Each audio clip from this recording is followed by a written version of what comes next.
Good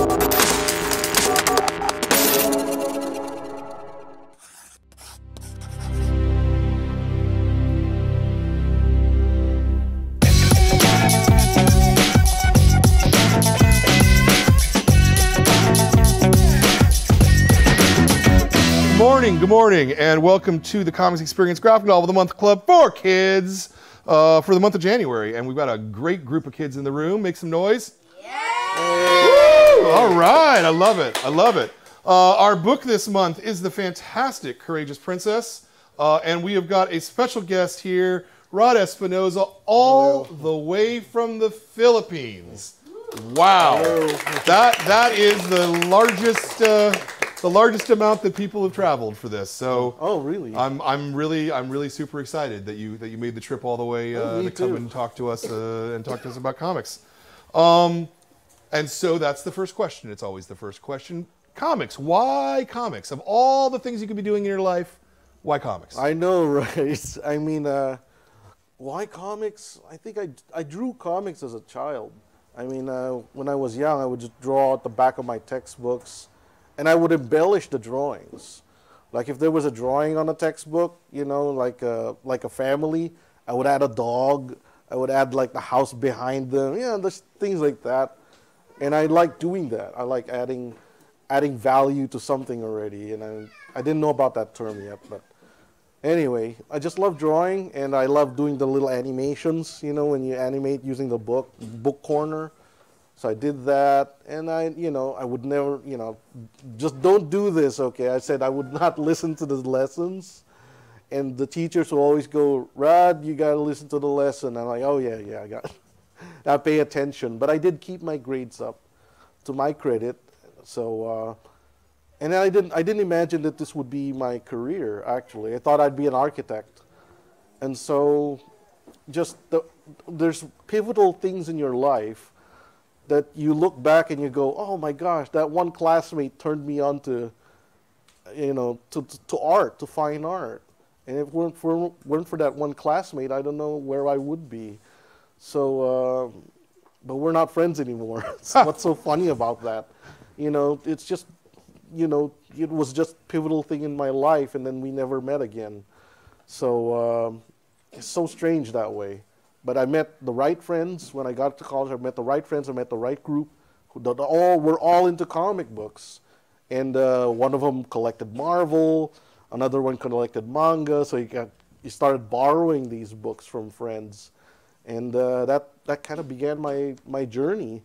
And it just so happens that in my college back then, they didn't have comic books as a project. But for the first time, they wanted to try let's do a comic book for a thesis. Uh-huh. So I said, oh, I'll sign up for that. A whole bunch of us signed up for that. And out of that batch, I was the only one that ended up in comic books, oddly enough. And that's how I began, really. Interesting. Where did you go to school? University of Santo Tomas in the Philippines. Okay. So I specifically took the College of Advertising. Not fine arts painting in general, just advertising, where you get exposed to all kinds of media like newspapers, animation. Actually, if you do advertising these days, I'm told that you can even branch into video games. So it's becoming a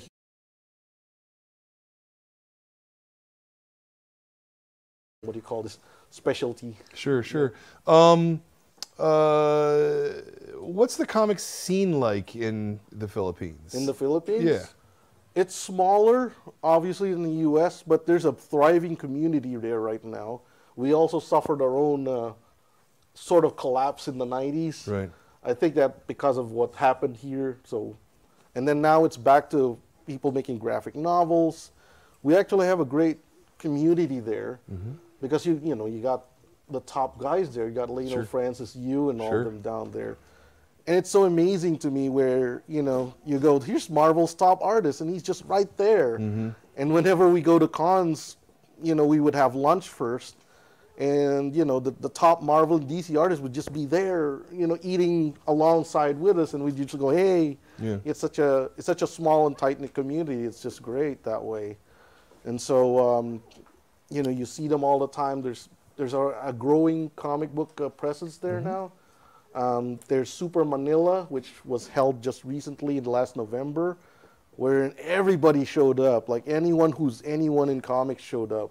So you got the top guy like Lionel, and then you got the other guys like Carlo Pagulayan and all that there. So, and then I was there too, so I was pretty honored to be there. So that was great. It was like 40 artists. Nice. And then everybody flew in. Some people flew in from Thailand. That was pretty nice. Like you got people from Singapore flying in, like, wow, you know, because it's a big deal to have all these artists in one room. You know, so whenever I just recently went to Singapore too, they have a thriving comic book business there too. So I like it. It's great. You know, it's growing. Yeah, it's growing. So you got comic shops there too. Yes, there's a few. Like well, the owners are also my friends. So it's been great. It's a wonderful feeling. Like Sandy Sansolis, I don't know if you know him. He runs. What is it? Comix. I'm getting the name wrong now. Comix Quest. Okay. So he's a good friend of mine, and they always go, "Hey, you know, you want to join this convention or that convention?" So it's pretty easy that way. Yeah. And yeah, I can't say enough good things. Good. Yeah. And then just because it's topical, and I just want to ask, how are things with the volcano? Because a volcano just erupted there. I don't know if you guys saw these pictures on the news. A volcano just erupted in the Philippines, and the photo that I saw was one of the scariest photos I've ever seen, because not only was it a volcano, but there was a lightning storm. So it looked like a lightning volcano. That's all I can say. It literally was horrifying looking. So is everything okay? Yeah, everything's fine where I am. Okay. We live about 250 miles away from the volcano. Okay, so it's good distance, yeah. Yeah, it's a good distance. So we weren't too affected. The last one that really gave us a wallop was Pinatubo, which was near where I live. Right. So I'm lucky I'm not there. I wasn't there during 1991. Yeah. And when that one blew up, I saw that live. Yeah. So that was pretty scary. We had to drive away from it. Wow. So that was the thing. Okay. And come evening, the ash started coming in. Yeah. It was like, you know, because we don't have snow in the Philippines, but that was the first time it was like everything's blanketed in white ash. So like, oh, it's artificial snow, yay! Yeah. You know. So if you don't want to go play in it. No, you don't. Yeah, it ruins car finishes and everything like that. So. Wow. All right. Well, I'm glad there are no huge problems for you so far, and yours. No casualties yet. They evacuated them pretty fast. Good. So, Okay. There's still a warning up. Yeah. Because I don't know if you know about Taal volcano. It's a volcano within a volcano, which is weird. Because the main volcano is this big. It has a lake in the middle. Now, this used to be like in the dinosaur era. This used to be like the actual volcano. But now it's died down. So now there's a lake in there. And then there's a small volcano in the middle. And that's the active one. That's the one that blew up. So they're afraid that the bigger one might wake up. Right. If the smaller one continues to smoke and spew lava, they're thinking the bigger one might wake up. Yeah. So that's the biggest concern. Is that anything knock can on wood happen. that doesn't happen. Yeah. Just like the one in Hawaii. Right. You see that? That was pretty freaky. Yeah. Somebody filming the volcanic lava coming out of the ground in their backyard. That was pretty weird. Yeah. So, but yeah, everything's fine now. Good. Okay. All right. So back to comics. What's the first comic you remember reading?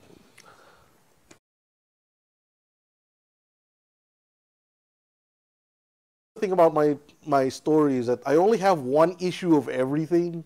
Like I only have one issue of X-Men that I kept reading and reading and reading. And I only had that one issue of Tarzan where he goes up against this big game hunter guy.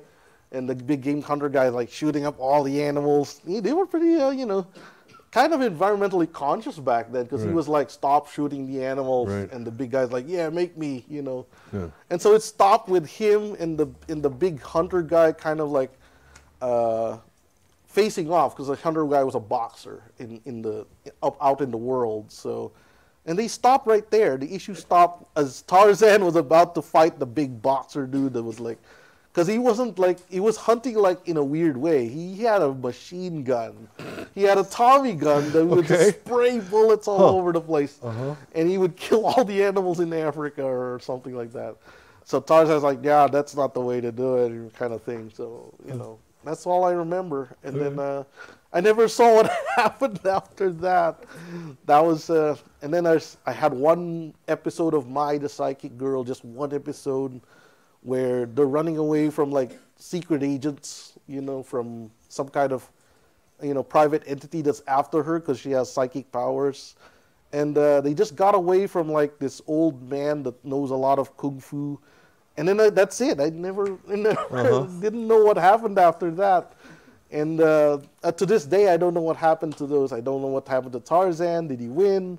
Or Mai, if she actually got away? He won. I'm pretty much... I'm just saying, you know. That's true. You know, they didn't kill Tarzan. Did. It's, you know. I know. Yeah, he probably did. Yeah. So after much hardship. Yeah. Are these American comics being brought in, or are they? The Tarzan was. Okay. You know, and I think the Tarzan one actually had a DC logo on it or something like that. The Mai the Psychic Girl one was Viz. You know, that's what I remember. Was that one issue of Viz? For some reason, they have a lot of them. And every time I would go back to Giftgate, that was the Sanrio, that's where they sold them, weirdly enough. I don't know why. But that's where they sold them, at the Giftgate Sanrio in the Philippines. And they still had that one issue of Mai the Psychic Girl in piles. And I don't know why they only had that one issue. But since I had that one, I'm like, oh, okay. Yeah. You know. Okay. So you study advertising in school. You do the thesis in comic book form. How did you then make the jump to actually doing comics regularly? That's a weird story, because I moved here to the U.S. in 1995, before you guys were born. So I didn't have a job, so I said, well, I just might as well look for comic book related jobs. So I started sending my artwork out, and recently I've been digging up my old artwork, and I saw my old Marvel submission, and I saw my old CrossJet submission. So it was a trip down memory lane. But one company out in Texas accepted me, called Antarctic Press, because I did draw like manga. You know, I grew up watching Hayao Miyazaki's movies, so I was very influenced, and I drew manga-style books. And at the time, Antarctic Press was one of the few ones that accepted manga-style artists. So they said, you want to move down to Texas? And I said, it was okay. You know, I just said, okay. I said yes, so of course. You know. So, and it was my first time moving to another state, because I used to live in SoCal in Tustin City. So I was the first one to move out of my family home, and I moved into Texas, and I started working on comics. First, it was 4 pages of this, 4 pages of that, backup stories here, you know, that kind of thing. And then one day they trusted me with a whole book. That was the biggest step. I said, oh my gosh, you know, now it's like the sales are reliant on me, not somebody else. So. But thankfully it worked out, you know. It wasn't an easy path, but I'm glad it worked out. And that was around the time I started making Crazy Princess, because that was, you know, I really like fairy tales, and I think you might get into that later on. So, but that started it. So the next few years, from the start of the millennium, 2000 onward, I was busy doing comics, just any project you have, you know. I even worked for the government there, because we had a project come in, and it says we need children to exercise more in Texas. So there's like jump around and jog, and you know, that's silly stuff, you know. You know how, you know, when the government puts out these pamphlets, they look really funny, you know. So it's like, come on and run, or something, you know. It's just anything, something to do with that. But I've forgotten all that already. So you were essentially an in-house artist, is that? Pretty much. Yeah, a staff artist? Yeah, staff artist in there. there were like a bunch of us. Those were fun times because you'd have other artists working on other things, and you'd peek over their shoulder, what are you working on, you know? And it's pretty inspiring to have that environment where you have everybody there, and let's go to lunch. Those are the fun parts. Sure. Lunchtime. Sure. You know, and we have our favorite places, like we gather at the IHOP at night. Whenever the night owl artists are in, you know, he always would like to go to the IHOP. So it's like an IHOP and Jim's. Jim's is a local IHOP-like place in Texas. So and then we go to a lot of Mexican places there. One of them's Martha's, you know. It's like, let's go to Martha's. All right, let's go to Martha's. And then we talk about comics in Martha's. It never stops. Like we would go out and we'd suddenly we're like, oh, let's take a walk around the university track. And then, because there's a medical university nearby. So we would be walking with the medical students, but we'd still be talking comics. That's cool. While we go around. So were you just so I have an idea of how this worked, were you page rate, like getting paid per page, or were you salaried? I was salaried at the time. Okay. That's interesting. Okay. They gave me a position, submissions editor. Oh, okay. I essentially looked at people's work. So now I'm doing what other people did with me, where they looked at my work before. Now I'm looking at other people's work before. And I felt really bad at the beginning. I didn't want to reject anybody, but they said, you have to. Right. I feel sorry because I was in that position.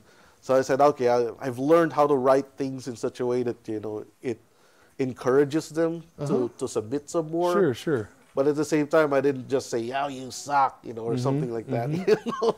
Yeah, that would be bad. So I'm like, nah. So I try to be gentle and nice and, you know, be diplomatic that way. Yeah.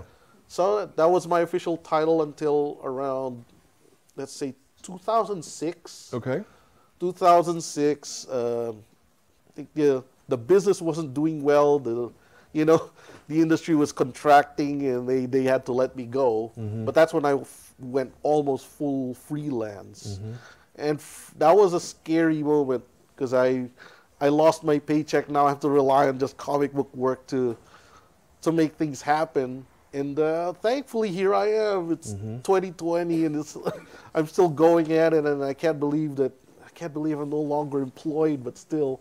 You know, still going strong. So, I'm glad I'm here. Right? Yeah. And I mean, not only are you here, but you've got a regular comic that comes out. Adventure Finders is your current book right now. So that's a book that's getting released as a regular comic book every month from Action Lab. Yeah. So where did Courageous Princess come from? Hey, this is. Yeah, I like telling this story because I love fairy tales. I grew up watching Disney fairy tales. And one of the things that I've always wondered was what happens to the others? Because, when Cinderella shows up at the ball and sweeps the prince away, there's other princesses there, that just get rejected. So I thought, it'd be interesting to explore the story of one of those princesses that get rejected when the star shows up.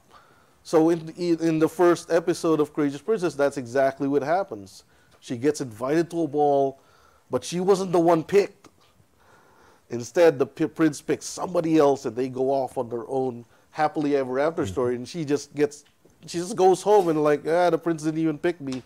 So, but I made some really supportive parents in her life, and that's I think Courageous Princess is one of my everything that you wanted to do in a story, like, oh, I wish they did that, I wish they did this, I got to do with Courageous Princess, which is I wanted a whole set of parents, because everybody's always like, it's always just the dad or the mom, or if somebody died. I don't want anybody dead in my book. So, so I had the complete set of parents that are supportive and, supportive of what she wants to do in life. And so I did that. I wrote a story. And another thing that frustrates me about fairy tales back then is when the princess gets kidnapped by an evil villain, or in her case, it's a dragon, right? The parents, especially the king, I really did not like the king being useless. So I wrote the king here to be like, no, I'm gonna find my daughter myself. You know, why should I rely on some young guy that I don't know about? You know, so as you know in the story, her father goes out to search for her, and to search who did kidnap her, and so he goes on his own quest. You know, and so I had to address that in books 2 and 3, because in book 1 it's more for, you know, have you read it already? By the way, I'm not spoiling it, am I? They should have all read it. You should have all read it by now. That she rescues herself, that's her story. But in books 2 and 3, I address where Dad goes and all the adventures that he has.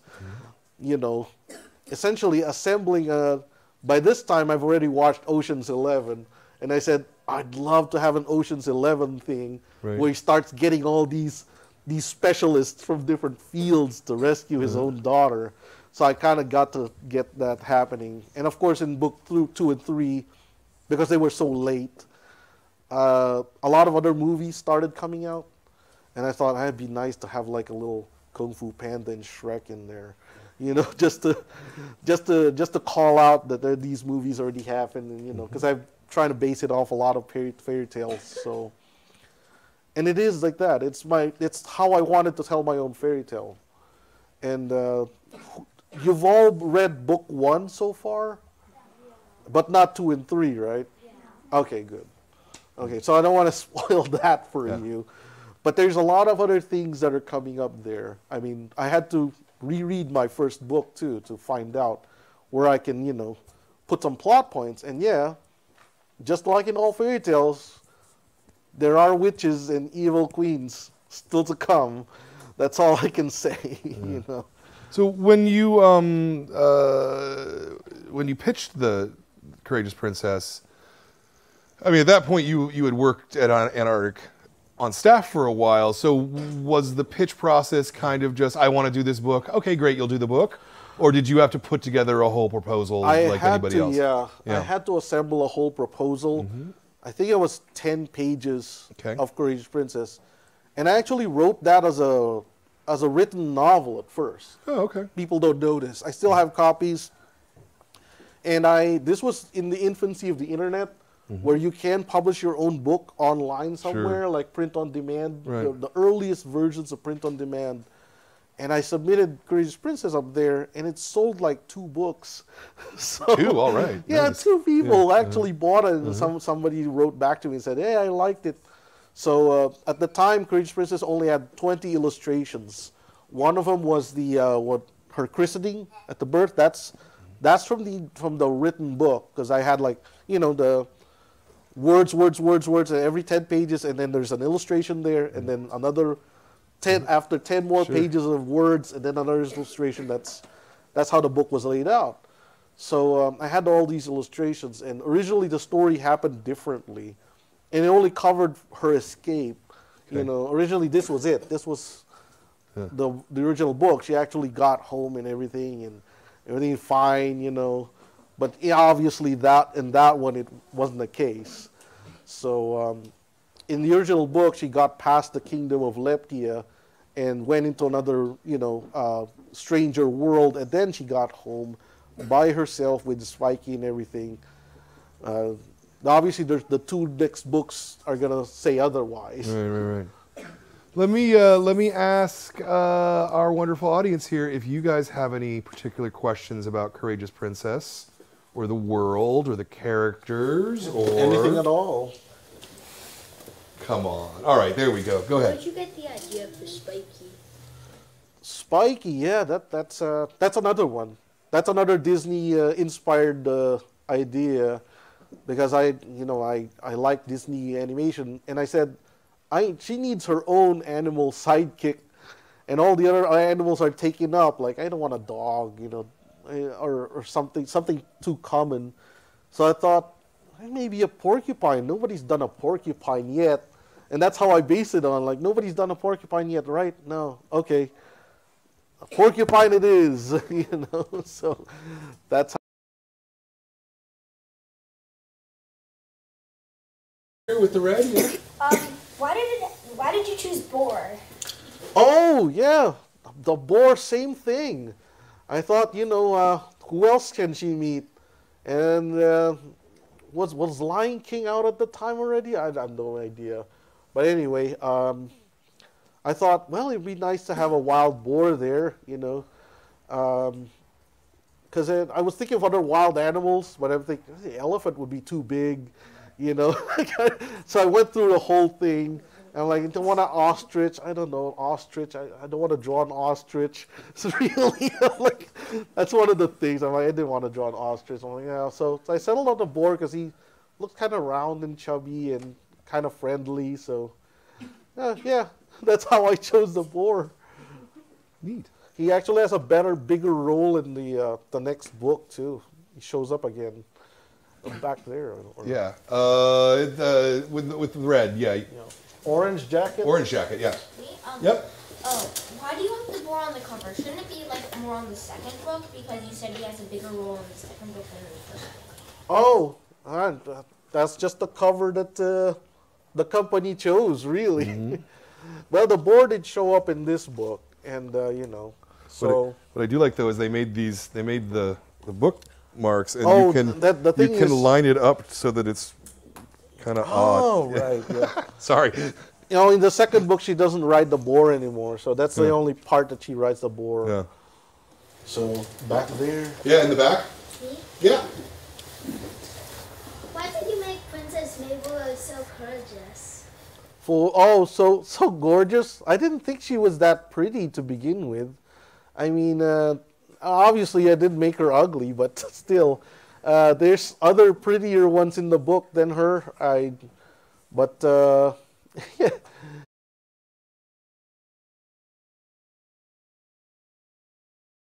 Oh, okay. Courageous. Oh, okay. Well, I wanted something different because this was the 90s back then when I made this, and there weren't any brave princesses back then. I mean, there's a lot now, but I grew up watching a lot of again anime, and in anime, even in the 80s, there were a lot of brave girl characters.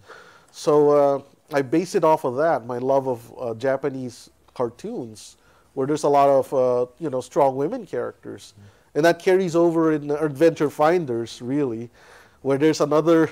She's just a fish vendor, but she wants to be like this great warrior one day, and it's all about pursuing your dream and what you want to be in life.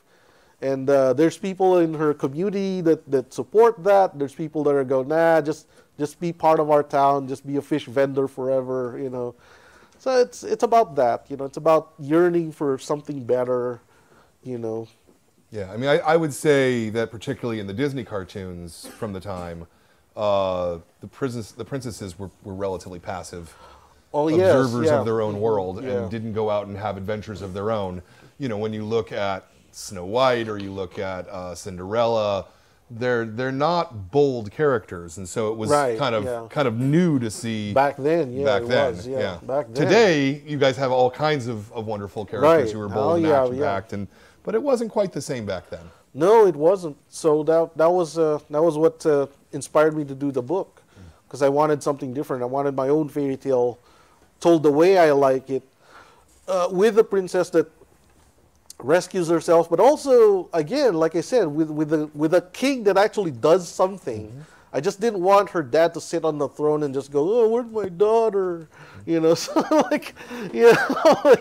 I wanted the dad to be proactive and go, "I'm going to look for my daughter, dang it," So in that sense, the mom was left to run the kingdom, and as you've seen, the mom had to defend her own kingdom from somebody else, trying to move in. So there's all these side stories like that, and in the next few books, I mean, the mom hints at having siblings there in the first book. In the next book, here's a little thing. In the next book, her big sister has another role there where she's actually the fairest in the land. So the mom's sister is the fairest in the land, and she's perfect. She's the greatest queen in the world. And that's kind of who her mom kind of looks up to. Mm-hmm. And she hints a little bit of that in in the first book when she says, well, I'm not my older sister, when she tells her parents, I'm not as good as her kind of thing. But her parents are like, nah, don't worry about it, you know.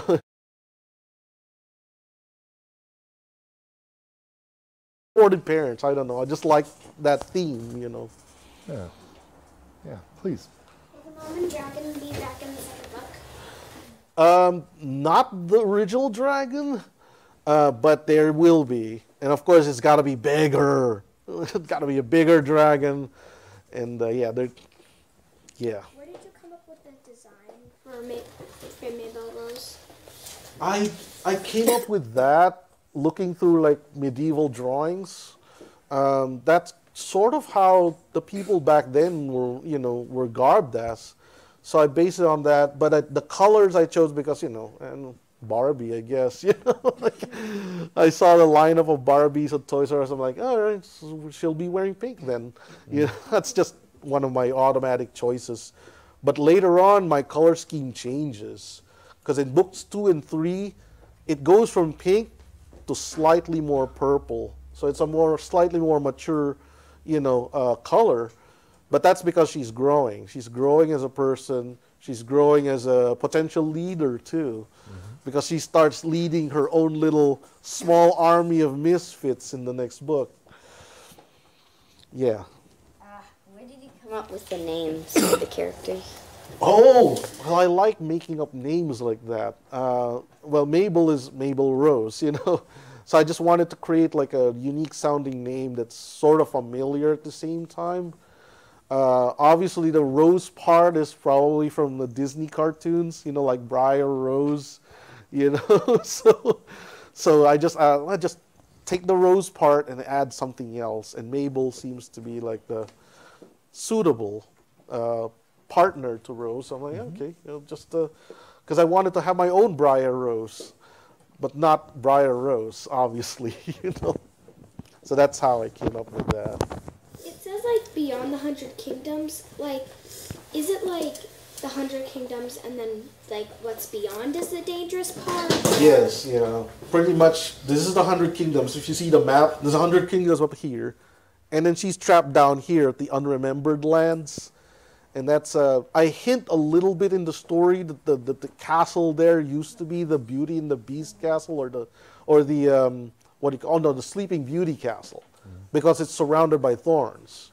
It's still surrounded by thorns in that book, So I kind of hint that that's the original Sleeping Beauty castle, long abandoned now, of course. Yeah. When you put together something like this, for you, how much of it have you thought out ahead of time, and how much of it are you kind of making up as it goes along, particularly in terms of world building and things like that? Oh, half and half.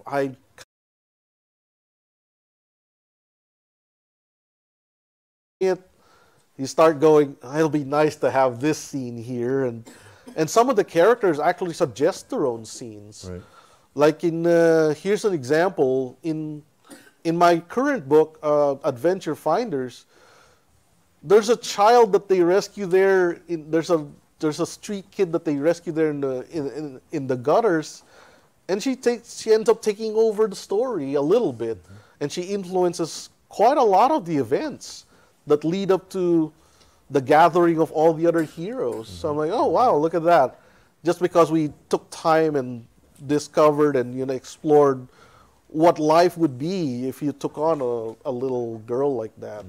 So I like exploring things like that, and I like doing, and that's what's taking Adventure Finder so long to do, is that I love doing all these little bits of stories. Like I like addressing what happened to this character, what happened to that character. Even if they're like side characters, I just care about them. Yeah. So that's the meandering part. Sure. Go ahead. Like, why did you choose for her to be like kind of like a misfit? You could have like chosen for her to be like, someone like really popular and like really attractive, but wants to be something more, Right, that's true. I think it's just because of the times, because back then, all the princesses were the best ones, you know. So they, I just wanted to choose somebody that's different than them, you know. Like I said, the one that gets rejected at the ball, there's a whole bunch of them too, that they get rejected, not just her, but you know, I just wanted to choose a different character. Although it's interesting you asked that, because in Adventure Finders, the main character there is very pretty actually, and they really expect her to just get married off again and just be the usual thing. But she's like, no, I may be pretty, but I want to do all these other things.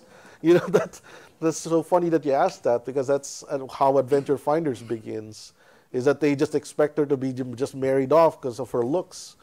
But it turns out she just wanted to do something else with her life. And did you find her to be more compelling or less compelling that she wasn't perfect? I honestly don't really know. Okay. Kind of, but Okay. I see why you chose for her to be like kind of like a misfit, but like come from like a line kind of with like how you hinted like they're like her mother has sisters and like like because you can tell from when her parents show up that it's like she's not from like a very important kingdom, but the Charming Kingdom is like a very important kingdom. It is, yeah.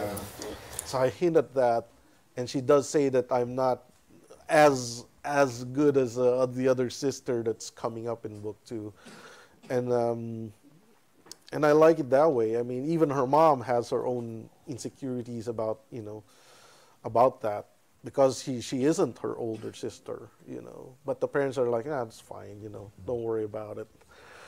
So, but yeah, I'm pretty excited for you to see what book 2 and 3 has in store. Yeah. In the back. Yep. On page 187. Okay, a specific question. Oh, wow. At the bottom panel, Hold on. Princess Mabel says she's from the 172nd kingdom among the 100 kingdoms. Oh, wow. That doesn't really make sense. Oh, wow. How about that? Is that a typo? Did you find a typo? 172nd? Well, yeah, I think so. 177. Oh, No, 187. Oh, you assume that there will be only 100 kingdoms, not hundreds of kingdoms? 100. Oh, okay, yeah. That's an interesting question. I actually never thought about it that way. In my mind, it was hundreds of kingdoms, but I guess I can see how that would be interpreted as just 100 kingdoms. Interesting. So there's not literally 100 kingdoms. Right? No, probably not. Okay. Yeah.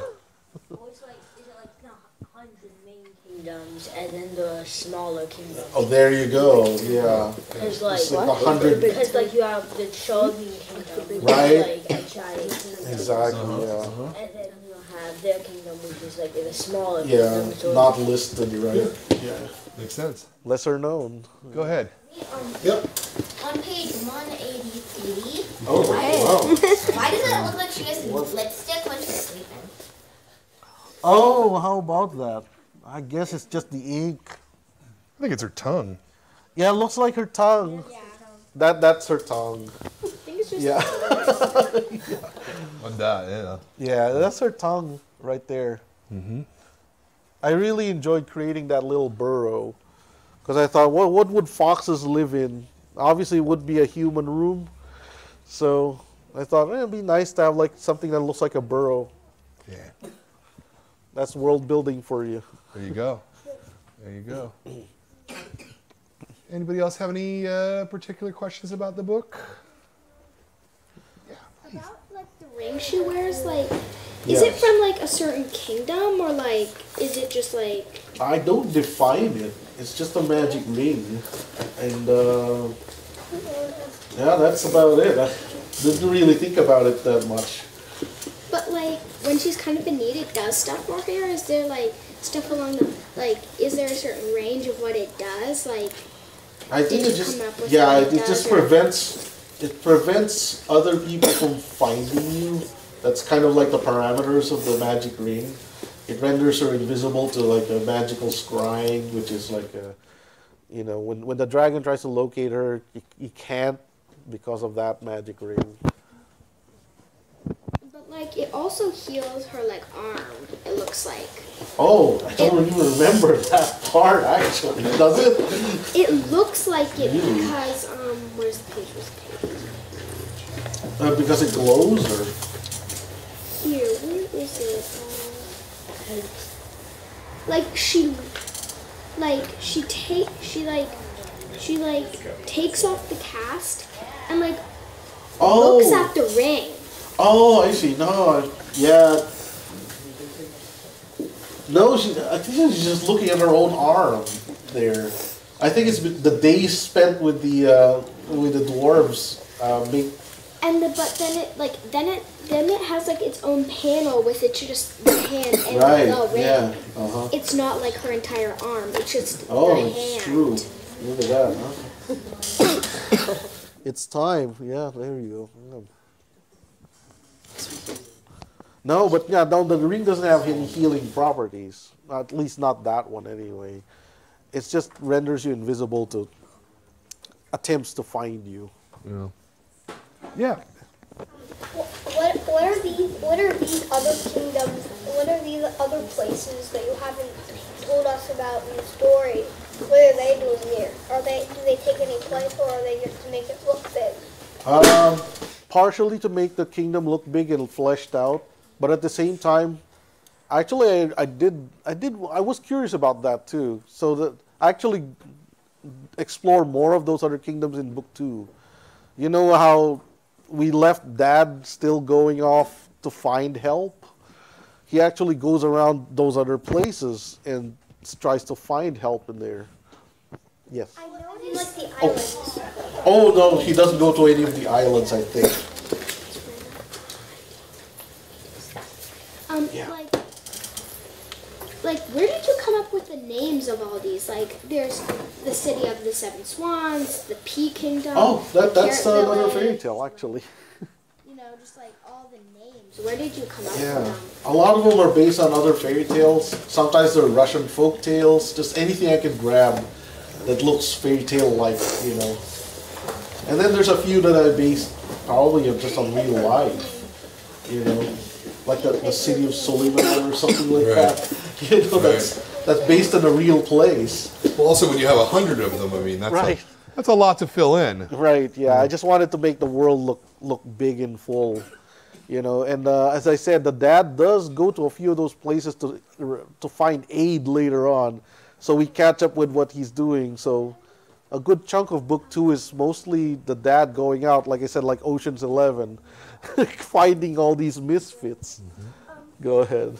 Like some of the kingdoms are like written like in bolder letters than Right, others. Are those yeah. like the more like big, Important flashy, ones, yeah, important? exactly, yeah. That's why the Charming Kingdom is huge there, you know. Oh, those charmings. Oh yeah, you're gonna see the Charming Kingdom in the next one. Those are the things that I worked on. There's the this What's that one? isn't this like Kingdom of Faradin. Yeah, that kind of that like the goes to ring? that one. the ring? Or something like that name. I feel like. Oh, it's Faramir. Yeah. In Lord of the Rings, there's Faramir, one of the Boromir's brother. Maybe, but it just has that Eastern sounding name, you know, Middle Eastern sounding name. So I just made Faradim because, you know, it has a Middle Eastern sounding name too. So Yeah. Let's talk about craft just for a couple of minutes Yeah, because we only have a couple minutes left. How long does it take you to do a page of comics, would you say? okay, my usual speed, if I'm going full bore, not doing anything, I can do 24 pages in a month. Okay. So some of those pages may take 2 or 3 days, and I keep track of that because I'm like, all right, this page will take 2 or 3 days, but this next one will take half a day. So that's usually how I calculate it. But at a full clip, I can do 24 pages full color in a month. But I usually don't do that anymore because as with my current series, my page counts always go over 24, so they become 32 or 30, It's just because I start adding things. Again, the character suggests scenes. And so in the latest book, I revisit how one of the main characters, this big fighter named Azagog, they returned to the same town where he was imprisoned before, and so I said, I gotta address this. I gotta at least have a hint that he's a little hesitant about going back there because he was imprisoned there before and he was treated as a circus animal.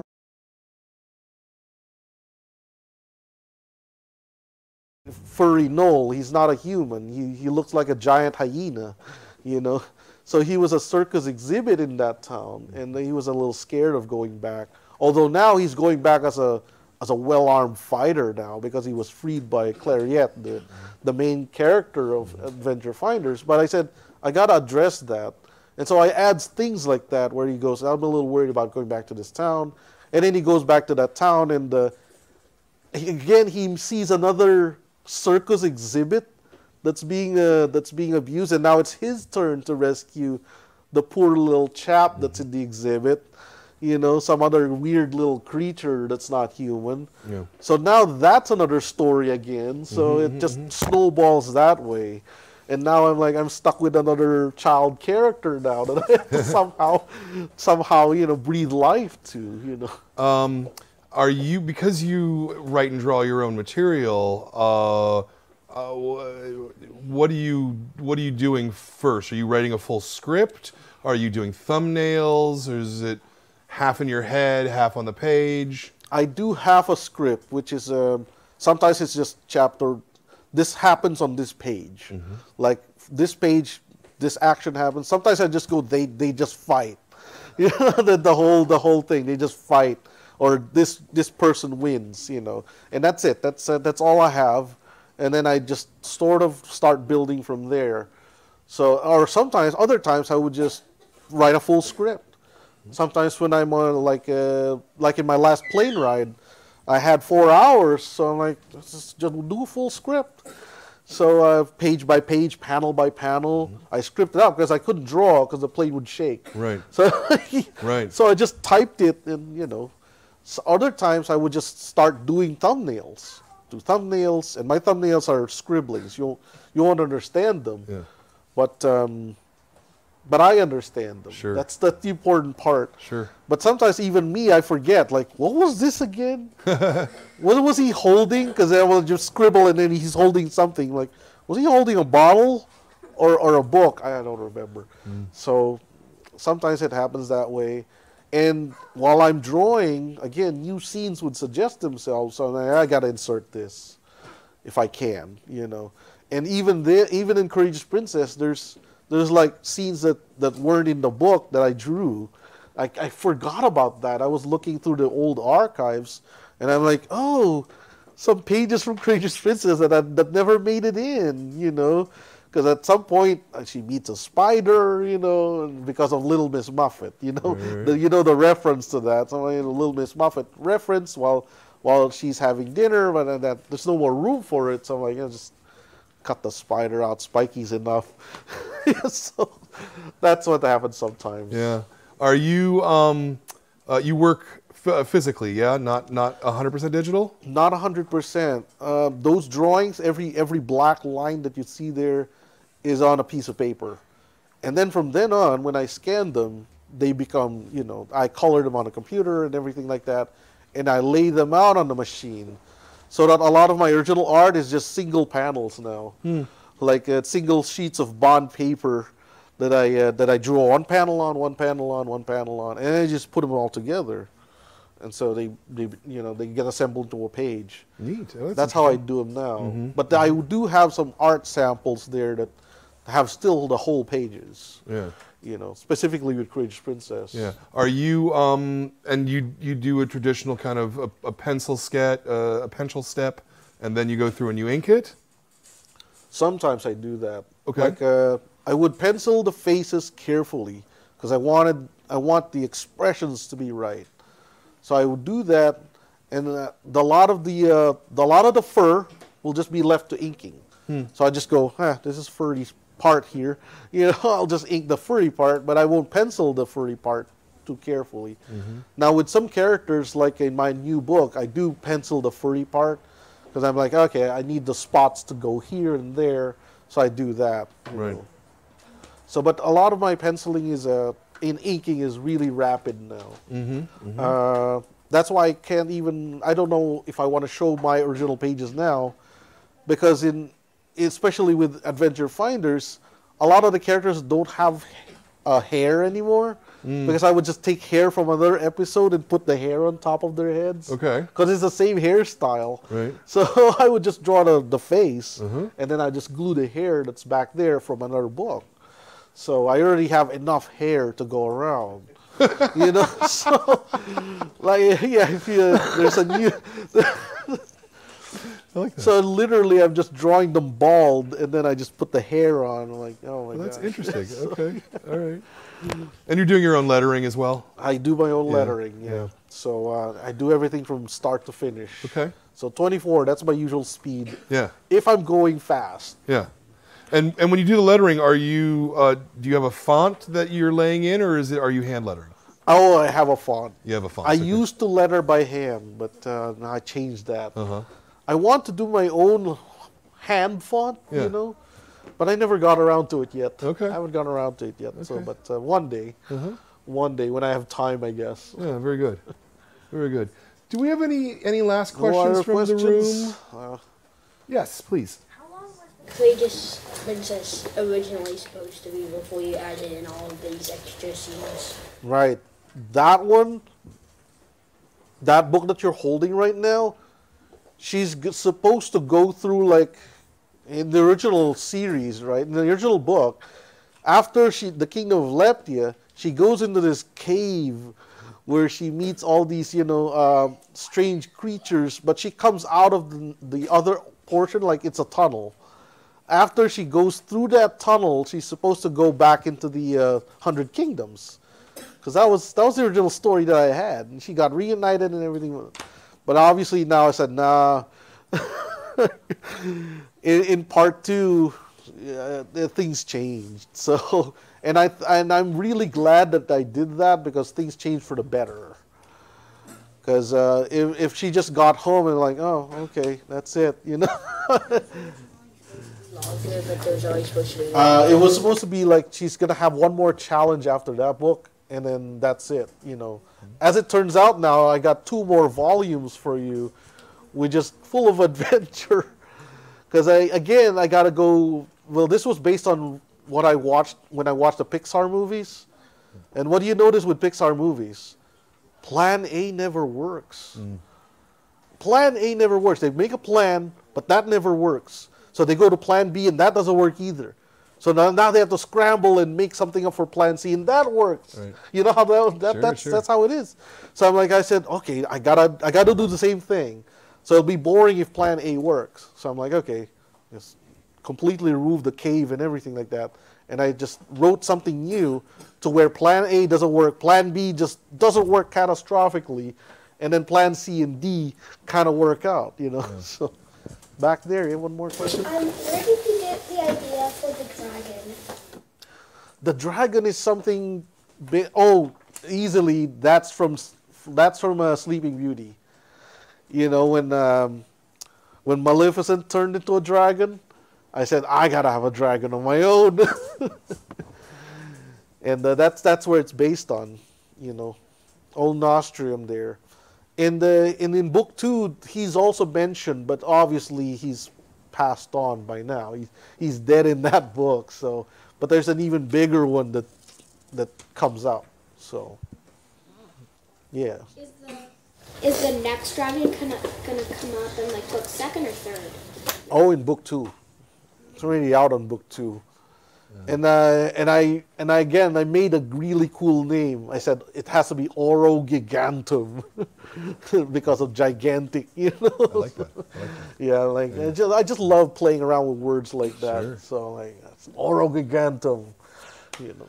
So book 2 is coming out pretty soon, right? Summer, I think. Summer, yeah. Summer, and then winter for book 3. Yeah, pretty much. Yeah, boom, fall. boom, boom. Yeah. They're coming out all this year, 2020. Because he drew it all a while ago. So Yeah, 2015. It got all of them got released 2015. yeah, nice. And Adventure Finders has its first book coming out pretty soon. It's already been out for a while. In 2019 and trade? 2018. Trade Yeah, book? there's a trade of the first volume. Oh, okay. This one is the second volume. Oh. But yeah, you go. Action Lab treats it as a first volume Right, because right, they're the new publisher. Right. You know. Yeah. So there's actually a first volume out there. Yes. In this book, over here, What where page you is like- in page 214, where No, okay. how did you come up with the flying carpet? Oh, the flying carpet? Oh, that's easy. that's from Aladdin. That's from Aladdin. I said I gotta have my own carpet, but I don't know if I wanted to be alive in that sense, you know. So, but yeah, yeah, I don't want to be rug man. Yeah, yes. But will he realize that the rope is alive? I think somebody starts realizing that. I just don't. Spike starts realizing. No, Spikey already knows. Yeah, and in the second book, I think they eventually figured that out. Especially since the rope meets its original owner in the second book. Yeah, that's something to look forward to. Yes. How long have you been writing children's books? No, a lot. It's a long time now since. Let's see. I started 2008, 2007. Something like that. Yeah, it's a while. Yeah. 12, 13 years. Yeah, a long time. Older than most of you. Well, that first book came out in 1998. Yeah. So it was a while back. Yeah. Yeah, it's a while back. Yeah. Very good. All right. Well, that was interesting. I want to thank you for this. I want to thank you for the book because it's a lot of fun. You guys all like this book, right? Yeah. So if you're sitting watching this at home and you're like, I want something to read, Courageous Princess by Rod Espinosa is a fantastic book. And I want to thank you very much for it. And thank you for coming out and talking to the kids. You're welcome. Yeah. Very good. Very good. Next month's book is this, The Deep and Dark Blue by Nikki Smith. We have copies of it for you up front. So we will we'll get those for you as you go. Also, Rod will be very happy to sign your books. We have, you guys are going to love this, we have original artwork. He brought some of the original pages from Courageous Princess. Yep. And he is going to give those to you. So you can have a piece of original art from this actual book. That's what you guys get for being Kids Club members and showing up, which I think that's pretty cool, right? Yeah. Exactly. So we'll do that. I want to thank all of you. I want to thank Rod. I want to thank Jordan. I want to thank The Beat, our sponsors, www.comicsbeat.com. I want to thank all the parents for coming out today. I thank you all. Just thanks. Comics are great. Thank so you. Thank you. More comics, more love. We will see you in a month with the February book, Deep and Dark Blue. And until then, thanks and keep reading comics. All right.